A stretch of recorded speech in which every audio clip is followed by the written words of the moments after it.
Hi, everyone, and welcome to the Emotional Intelligence Pawdcast. I'm your host, Sandra Thompson, founder of EI Evolution, and I am super excited to take you on this incredible journey. We're going to be exploring the transformative world of emotional intelligence and empathy, guided by some truly remarkable humans and their fantastic four-legged friends. In each episode, we'll dive into inspiring and heartwarming stories about our beloved canine companions. We'll discover the unique and magical bonds we share with our dogs and uncover the profound lessons they teach us about understanding and managing our emotions. From tales of loyalty and love to moments of learning and growth, our furry friends have so much to offer when it comes to enhancing our emotional intelligence. We'll also discuss practical tips and insights on how to cultivate empathy and emotional awareness in our daily lives, inspired by the natural wisdom of our dogs. So sit back and relax, maybe even with your playful pup by your side, and join us for an enriching experience that celebrates the incredible ways dogs help us connect more deeply with ourselves and others. Welcome to the Emotional Intelligence Pawdcast. Whenever I speak to my next guest, I come away feeling energized, informed, more intelligent, and also from the kind of insight that she gives me, I feel like I also need to go and read like another 20 books. Janet, welcome to the Emotional Intelligence Pawdcast, and Mills, your gorgeous canine companion. How are you? We are really well. I'm feeling really touched that you said those nice things. I'm like, right, I'm gonna write those down and put them in a special folder somewhere. I'll put them on a recommendation. No worries at all. It's really great to have you here, and thank you so much. I follow you on LinkedIn. I follow your description of the relationship that you have with your dog and some of the situations you found yourselves in the last few months, and I feel quite privileged to have you here, and I feel excited to hear more about Mills as a character, what she brings, what she does. But before we go into all of that, let's talk about you and what you do. So I am an internal communication consultant. I sit at the intersection of internal communication and sustainability. That's where I like to sit. That's where I want to sit. That's where I'm trying to move what I do towards. And that comes from, understanding that this whole planet of ours we've only got one, and we're starting to abuse her a lot. And we've been abusing her for a while. And actually, there are things that we can do that would really support. And the internal communicators have a really key role in helping the business understand, how do you weave what you're doing with your sustainability work? How do you weave that into the narrative that's happening? And how do you not just have this standalone thing that's like, oh, and there's sustainability over there? How do you actually make sure that all of that weaves together so that people understand that you're doing great stuff? Hopefully you are doing great stuff, but talk about it, and how do you make sure that comes alive? And also get great ideas from your people, because your people usually have the best ideas. So if you're not talking about it, they can't kind of go, hey, we've got a great idea that adds on and builds on the thing that you're doing. So that's what I do. I'm freelance usually, but as I said in a recent post on LinkedIn, I don't like to box myself in. So it's about the work, it's about the people, it's about the impact. So if that comes in a permanent package, yeah, okay, great, I'm in. If that comes in a contracting freelance package, great, I'm in. But it's more about the work, that kind of work that I want to do. So yeah, that's me. Thank you for that introduction. And I can relate to that so much. I mean, I obviously run my own business. I've been doing that for about 14 years or so. But the conversation I had with someone just before this call, I've known him for years and years, and we were talking about the people and the purpose of the work that we do, and how fortunate we are to be able to do quite a variety of things that seem to be interesting, kind of purpose, of service to others. And so I can understand why you're describing this kind of melee of things that come up, and that it wouldn't be a case of this is one formula. It's wherever your skill adds value and it is of interest. So I get that completely. Sounds fab. So let's move on now to Mills. what type of animal is she? What kind of breed is she? And tell us a little bit about her backstory. Sure. So Mills is a border terrier. She is coming up to 10 years old. So I got her in November, whatever that was, 2014. Yeah. That should be easy maths. 10 years old. I It made that might much be. harder than it needed. Made that much harder than it needed to be. And I've had border terriers all my life. So when I was 12 years old, I sort of pestered and pestered and pestered. I want a dog, want a dog, want a dog, want a dog, want a dog. And my dad had always lived with dogs. He'd always had dogs growing up, and he sort of thought dogs and children, they're a great combination. And I wanted like a cute, fluffy dog. And the dog that we got was a border terrier, which is not cute and not fluffy. Well, they're very cute, but they're not fluffy. No. But he got a border terrier because border terriers are, they're great, they're hardy. As someone said to me once, most vets have border terriers. James Herriot, that the ultimate in vet, he had border terriers. And vets used to have border terriers because essentially nothing much went wrong with them. Okay. Because they hadn't been overbred. That's sort of slightly changing, but they hadn't been overbred, and they were a working dog.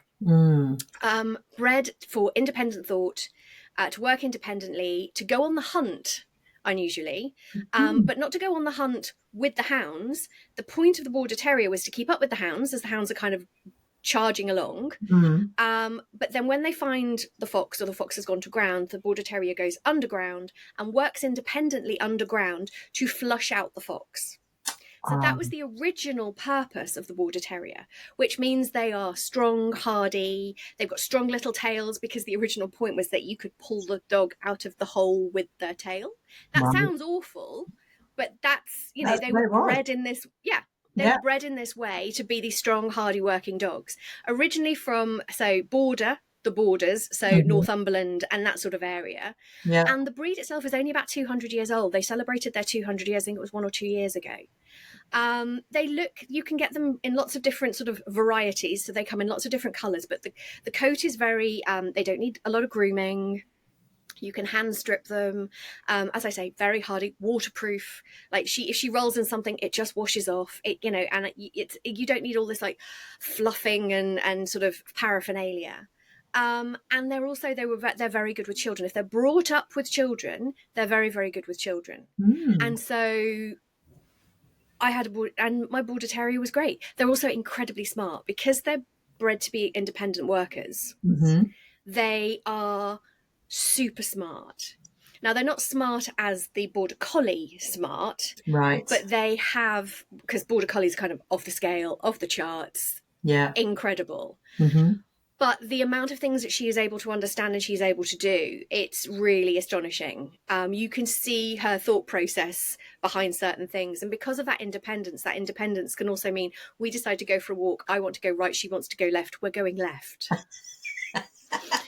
Because I have learnt the art of the negotiation, but sometimes you just don't want to negotiate at 7 o'clock in the morning. You just give up and you go in the direction your dog wants to go. And it just makes for a happier life for everybody. So that was the original. The border terriers kind of came in when I was 12. Right. Then I was, I'd been working for a long time. I had a very big, high-powered, very all-consuming job, and I kept creating a Pinterest board and going, I really want a dog, I really want a border terrier, I really want a dog, I really want a border terrier, I really want, and so eventually I just went, I got to do this, and went to see a breeder who lived in Essex, so she's a little Essex girl, which we have a bit of a giggle about, and she chose me.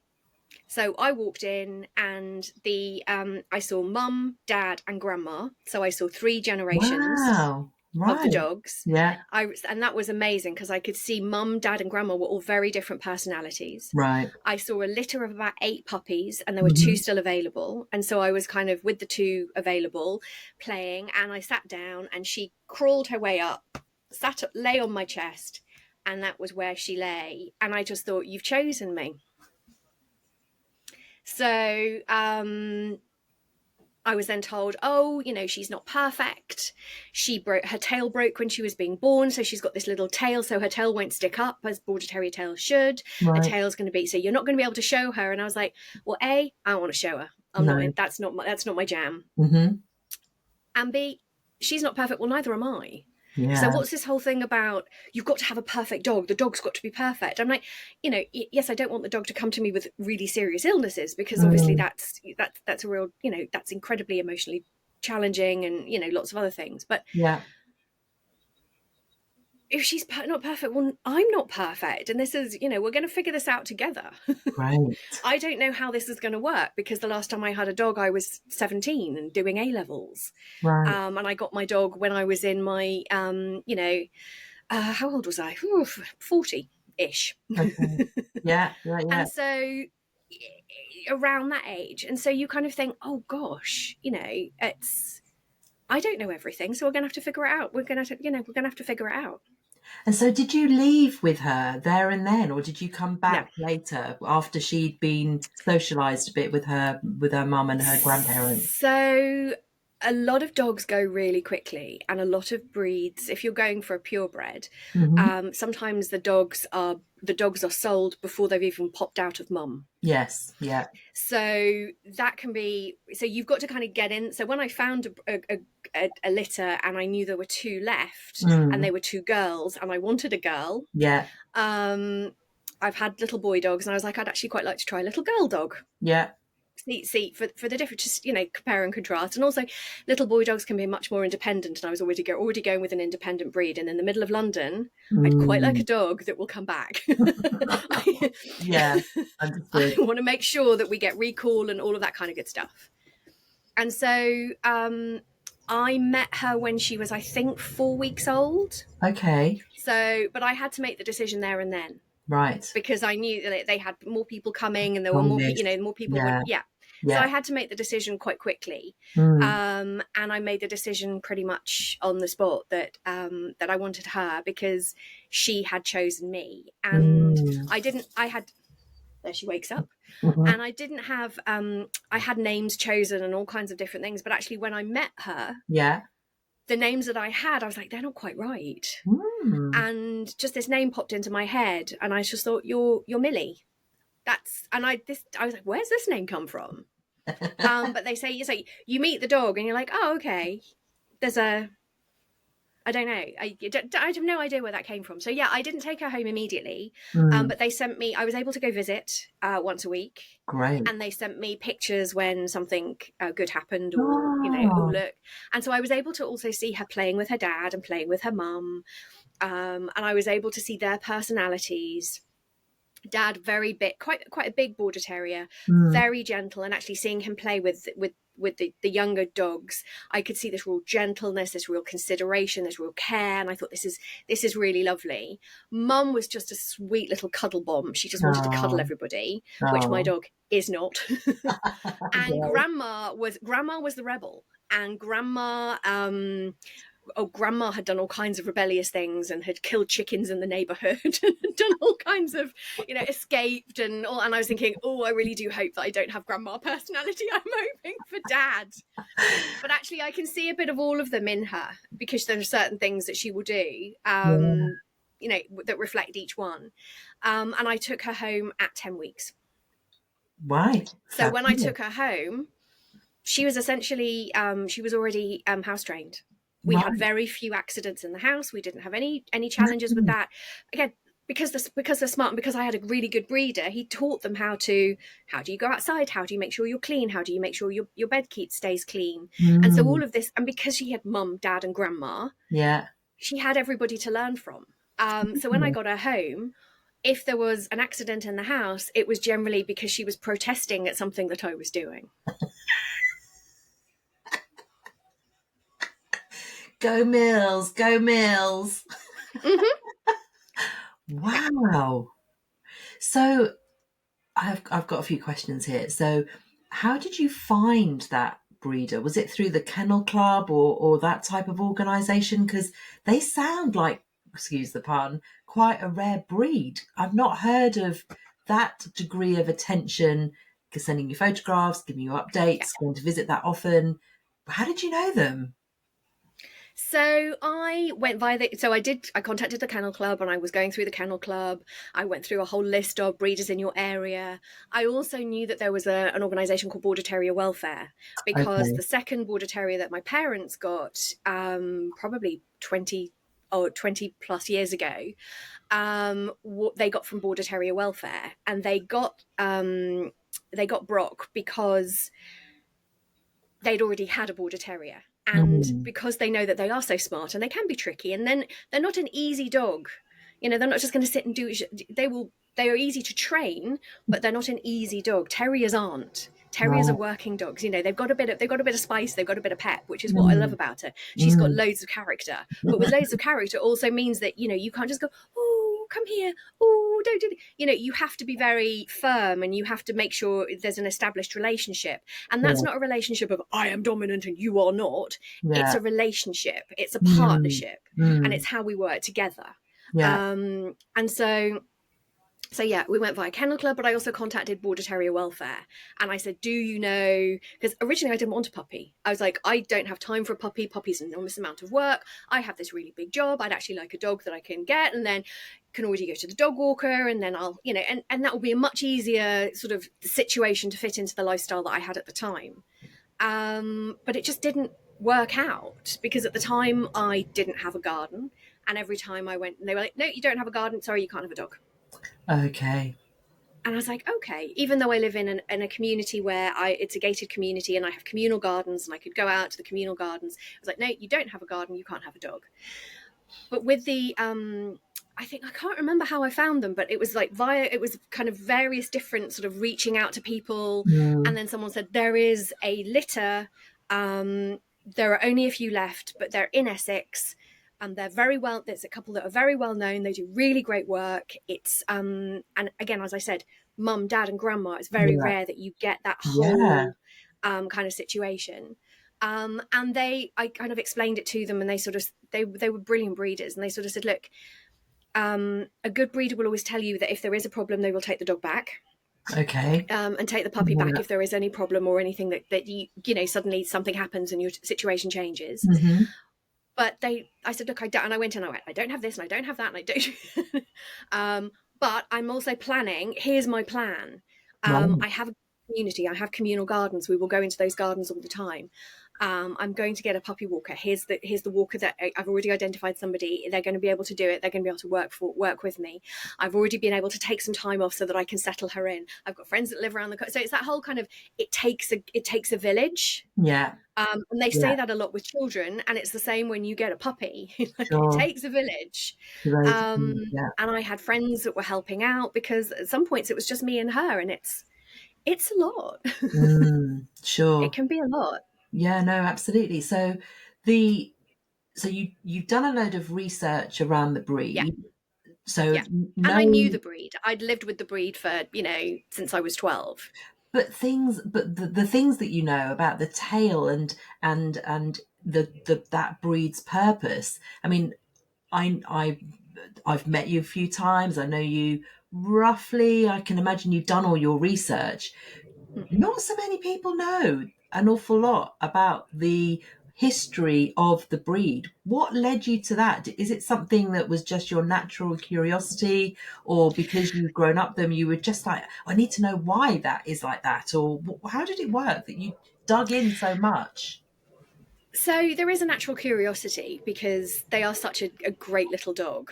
And you do kind of want to understand, like, where's the dog come from? How's the dog evolved?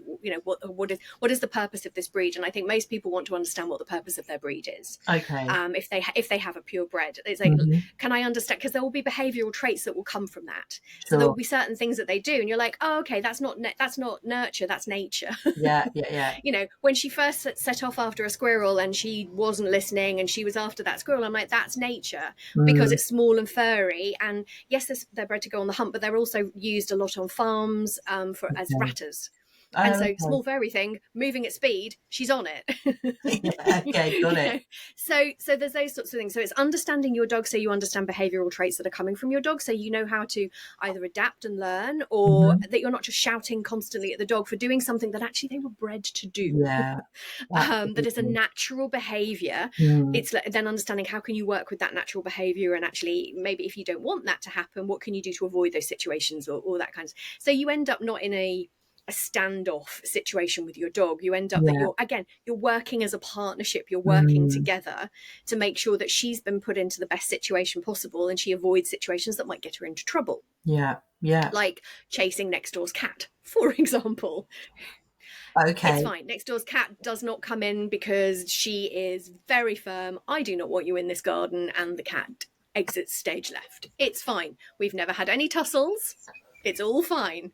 It's very clear. Wow. But the other thing about when we got our first border terrier, there weren't a huge number of breeders when I was 12. And so the guy that we got the dog from was based up in the Lake District. And he was actually, I can't remember if he was the breed champion. He had the breed champion so he had a whole kind of setup of, he was big, he was Mr. Border Terrier. Right. He was part of the kennel club. He was the judge. He was the guy who used to do judging for all the border terriers. So he understood the breed. He knew the breed. And so when we went to choose, we met, I understood the setup. And I remember asking my dad, I sort of said, look, I wanted this cute, fluffy, cuddly, floof ball. And you've given me a wiry, independent thinking, smart as a tack, not floof ball. Why? And Dad talked me through the history of the breed. And he taught me through, that was one of the things. Dad had always had working dogs. Right. He'd always had sort of terriers, or there was always some sort of it was a bit of a mutt, but there was always a bit of terrier in there.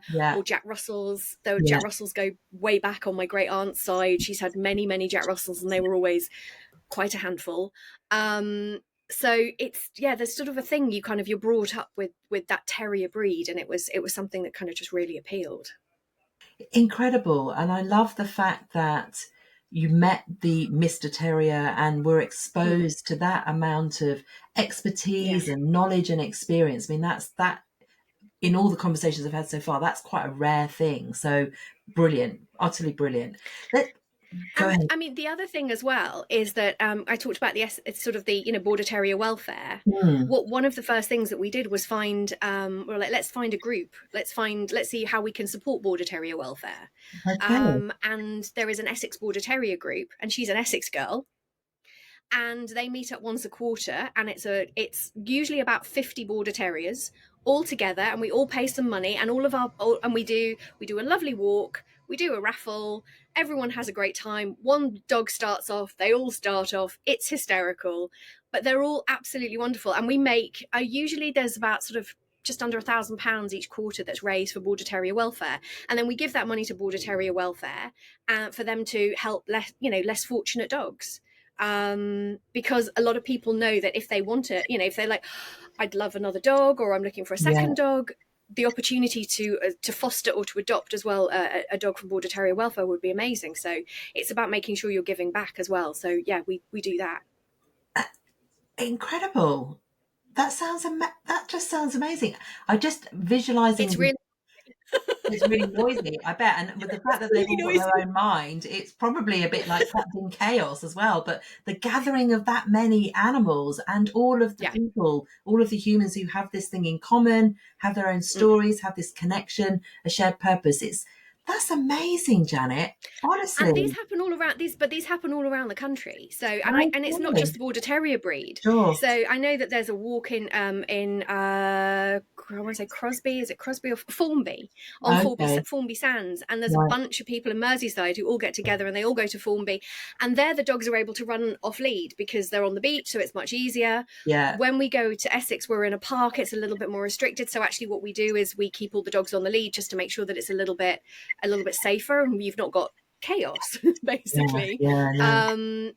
But it's about how can you give back, how can you make sure that you're supporting and the people that now run that whole shebang Mm. are also the regional contacts for Border Terrier welfare.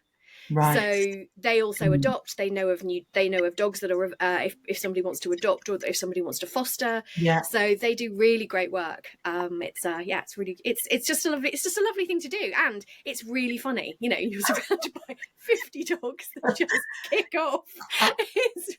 It's really great fun.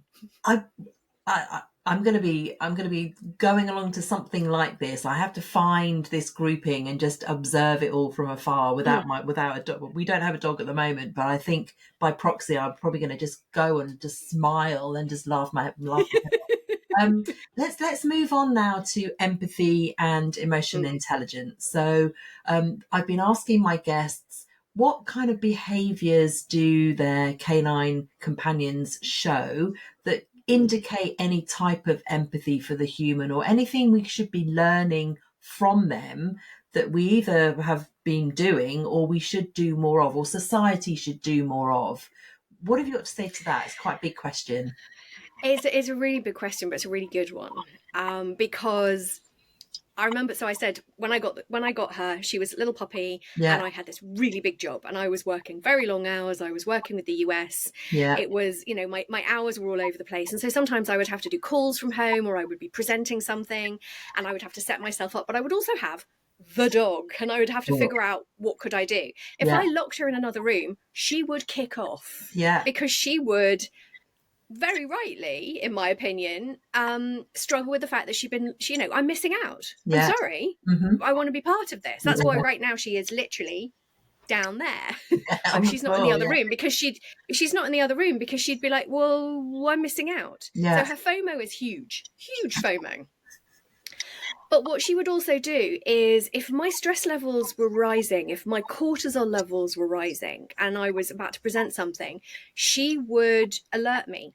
And that could be by barking, it could be by howling, which is never good. Never a good look on an international conference call when your dog you say, hi, I'd love to, thank you so much for this opportunity, and woo, up she goes. That was hilarious fun.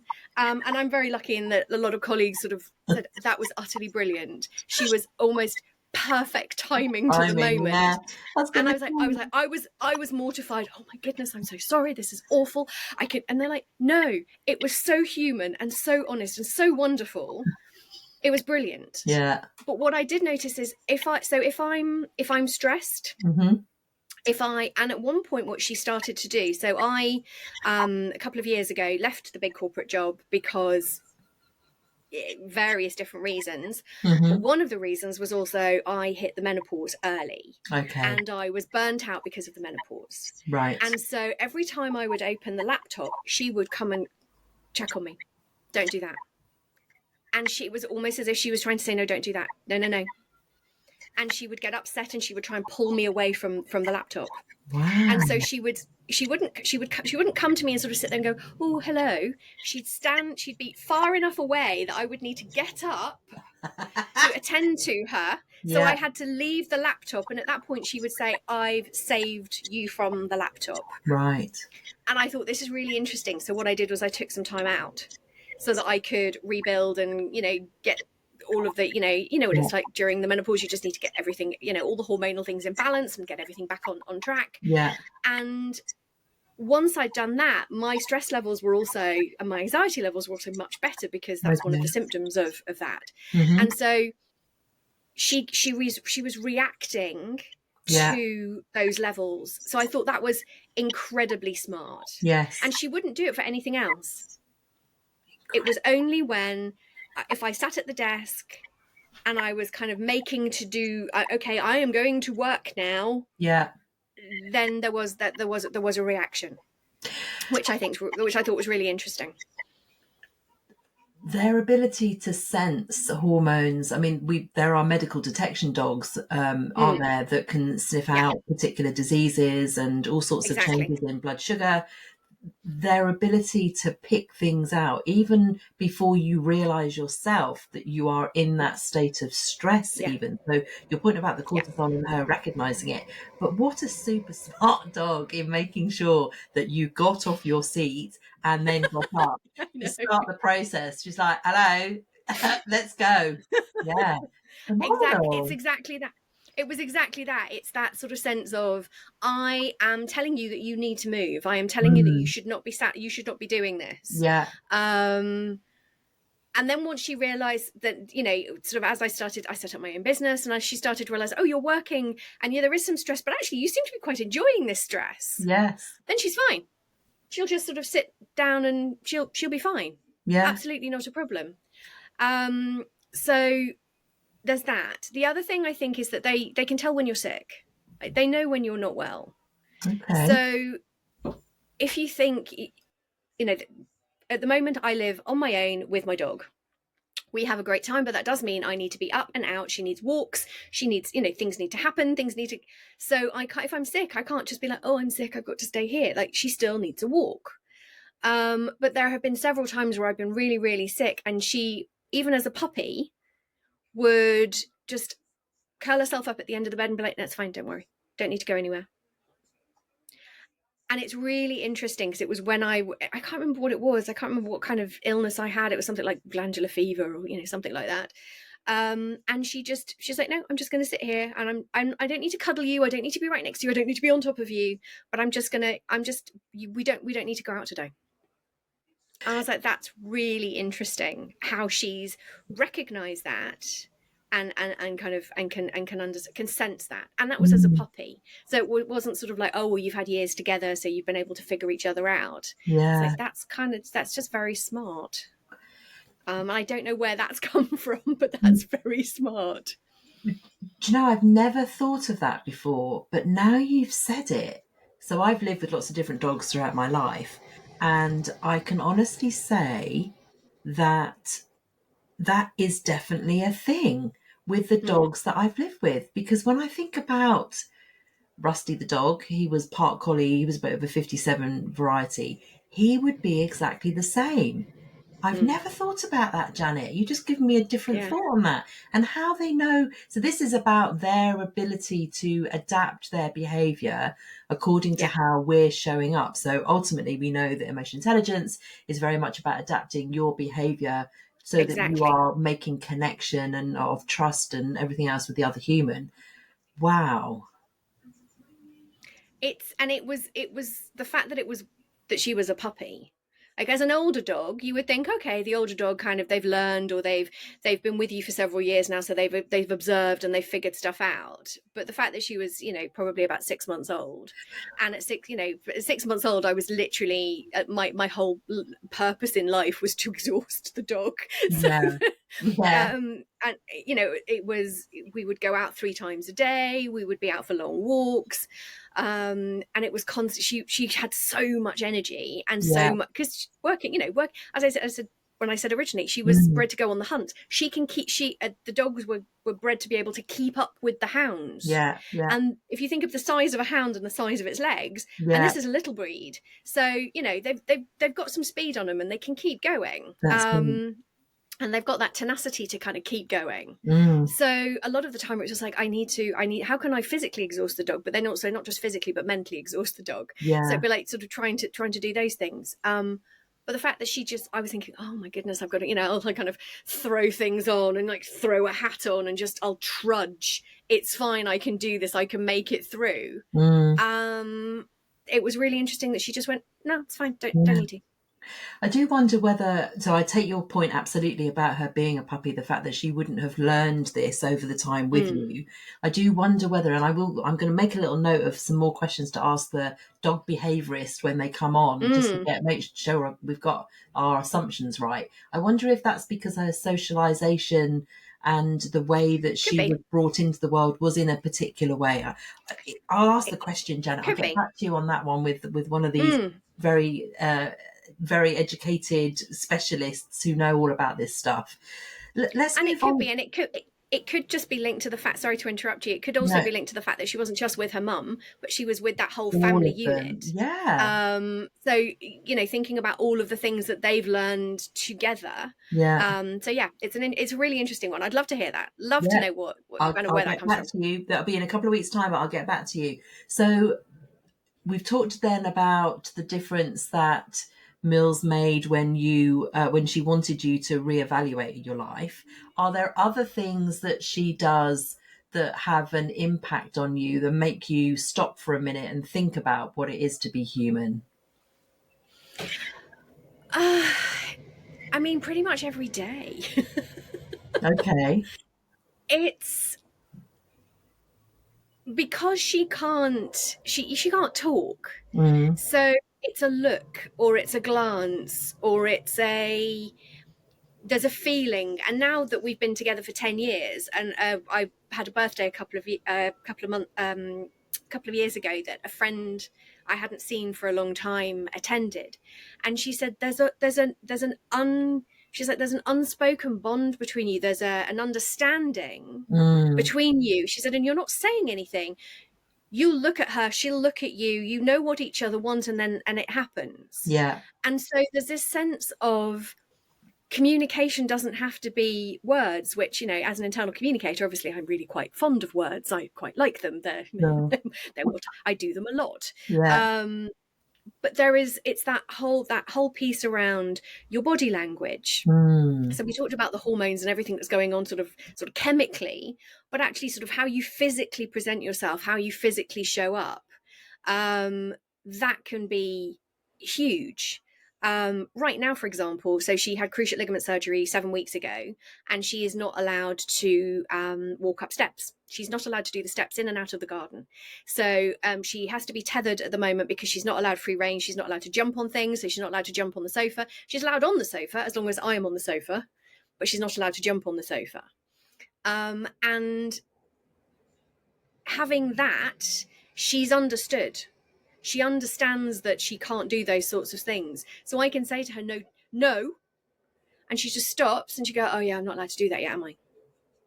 And then she'll wait, and then I'll pick her up and carry her in. And there's that understanding of, again, so there's the physical piece. There's also the other thing would be tone of voice. So getting into, again, not the words. The words could be literally rhubarb and custard. And I could say that in 17 different tones of voice, and I would get a different behaviour from her because of the tone of voice that I've used. So I can say, oh, you've been absolutely awful. And she'll be like, I'm perfect. Or I can, you know, so it's and the tone of voice plays huge amounts into it. And there's a lot of stuff on sort of social media that will show you, you know, here's a photograph of a dog and here's a photograph of a dog when its owner says, oh, aren't you a good boy? Or aren't you a good girl? And there's this huge smile that appears on the face of the dog. And you can see how the dog sort of changes. Also, she knows when she's done something wrong. So there's a couple of plants in the garden that are edible, and she likes to eat them. And I like her not to eat them. I quite like it that they bloom and blossom.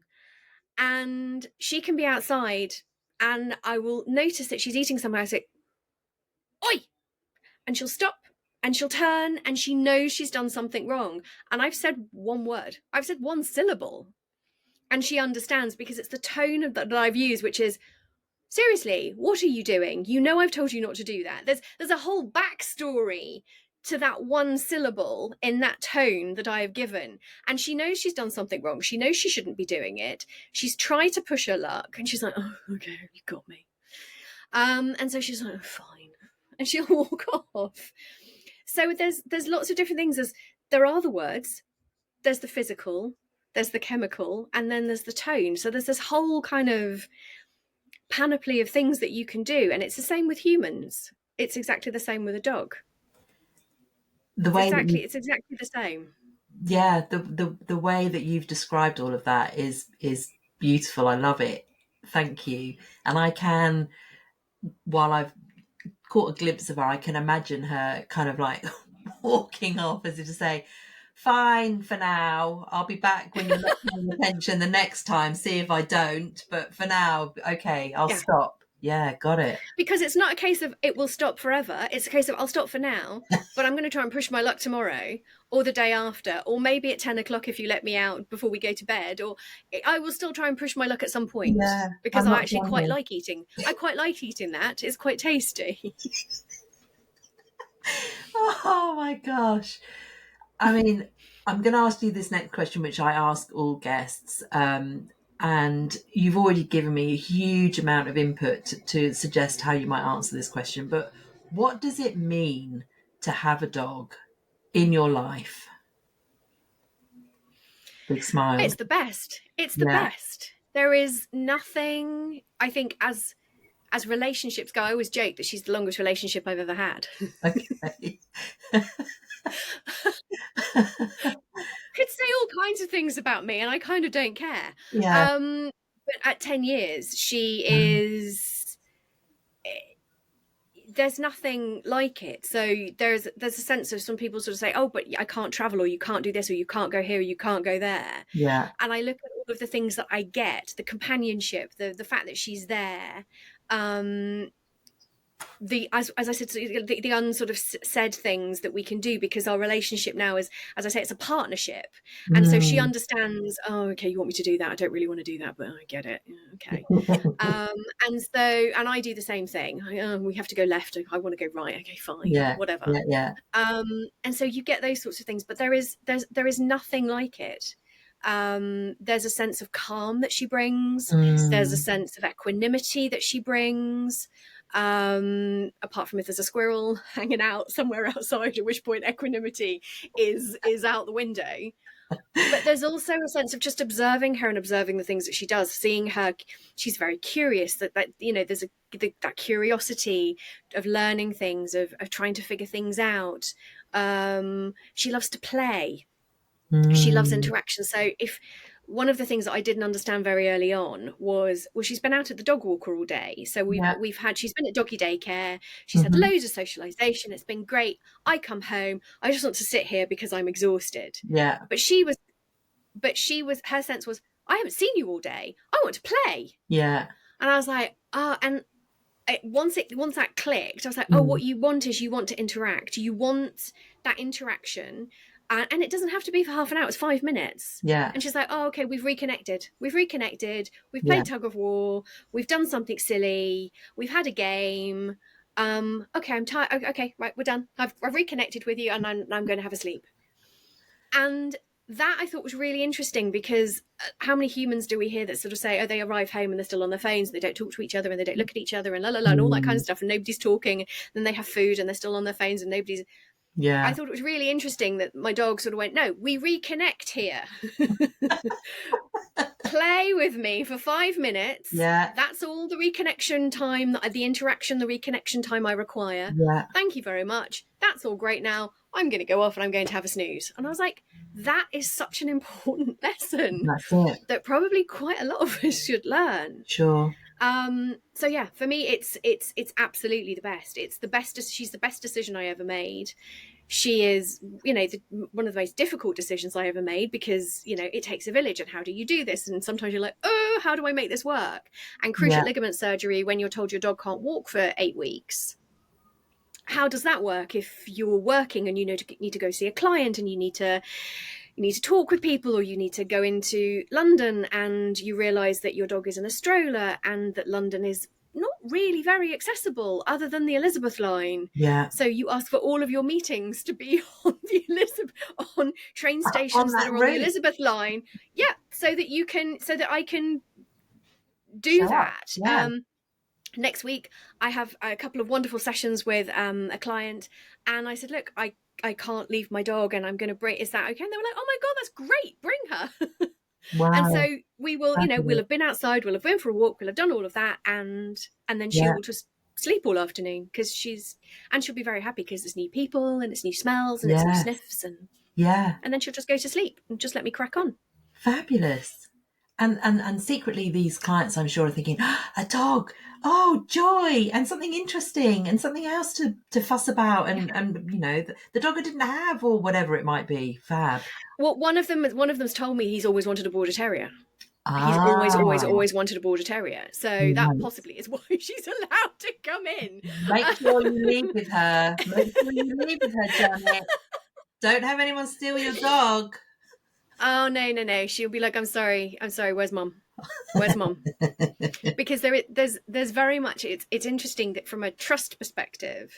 So she started hydrotherapy recently. She doesn't like water. So I'm like, this could go one of two ways. This may not work. Oh my gosh. But the guy who runs the hydrotherapy, the animal physiotherapist, is actually one of my best friend's husbands. Okay. So she knows him, so she trusts him. Yeah. But very interesting, when we go there, it was all new, it was all very different, and it's all very different smells, and it's that she needs to be on the treadmill and you need to get the dog up to the treadmill. But before that, you need to take the dog and shower them so that they don't take any nasties into the treadmill with them. Okay, yeah. And my friend said, well, it's fine, I'll go ahead. And she refused to walk until I went ahead. Right. And he's like, okay, I need you to do everything first, because if you're doing it and you're going there, she trusts you, she'll go there. Yeah. So I had to walk in the treadmill. Oh my gosh. And it was that sense of that trust. Yeah. She has trust that I am not putting her into a situation that will harm or hurt her, and so she's with somebody that she really likes, but if I'd let her alone, she'd have been like, nah, sorry, not happening, not going, not doing this. Yeah. Whereas if I said, I will do it first and then I'll show you, she's like, okay, if you've done it, then I'll give it a go. So the trust thing is also huge. I get it, but I wonder as well if that's because she has extraordinary intelligence as well as the characteristics of her breed being a little bit, I'm going to fight this for a bit until you prove to me that it's going to be okay. It's going to be on my terms. Well, how was the treadmill? I mean, firstly, it's quite a different experience. It's a very different experience, and so it's very, very gentle, and they go very slowly. And on the first session, the only thing we did was put water in it, and then she did one little 20-second walk, and she was kind of like, "Oh, I'm not really sure about this," but the fact that water went in, and then water came out, and then she did just 120 seconds. Yeah, he was thrilled. The moon, thought it was fantastic. And then when we did the last session, she was walking, she was doing so much more. She's like, okay, this is what we're doing. This is what you want me to do. I get that you're not going to put me into a situation which is going to be really, really, really challenging and difficult. What you're asking me to do is good for me. I get it. So it went really well. So third session tomorrow. And she's making progress. Good. Yeah. I'm pleased to hear that. Do you know, it's been a delight. It's been a delight having a conversation with you, Janet. Thank you. For those of you that are watching on YouTube, maybe could we just get to see her for a minute? Yeah, give me 1 second, because she's down here. She's down on the floor. Let's get a little glimpse at Mills. Let's see. Oh, there she is. Beautiful. Did you have to wake her up? Hopefully not. She was already awake. Oh, no, I just woke her up. You okay? Oh. So she's a little bit snoozy. Yeah. Oh, gorgeous. Thank you so much, Janet. And thank you, Mills. It's been incredible and learnt so much already. New questions for the behaviourists when we get them on. Have a really great weekend. Thank you. Thank you so much. Thank you, Sandra. Really appreciate it. Say bye. She's like, now, can we go to sleep? She wants to go to sleep now. Okay. Bye. Mum, get off. See you later. Bye. So that's a wrap. Thank you so much for tuning in. If we've not connected already, you can find me on LinkedIn. I'm on there most days. You'll find me under CXEI Sandra. And also, if you want to find out a bit more about my work, then you can pop along to my website, www.eievolution.com. One final thing, and in the spirit of customer experience and feedback, I wonder if you might consider leaving a review on Spotify. I'll leave that one with you. So until the next time, be well and be pawsome. Ta-ra!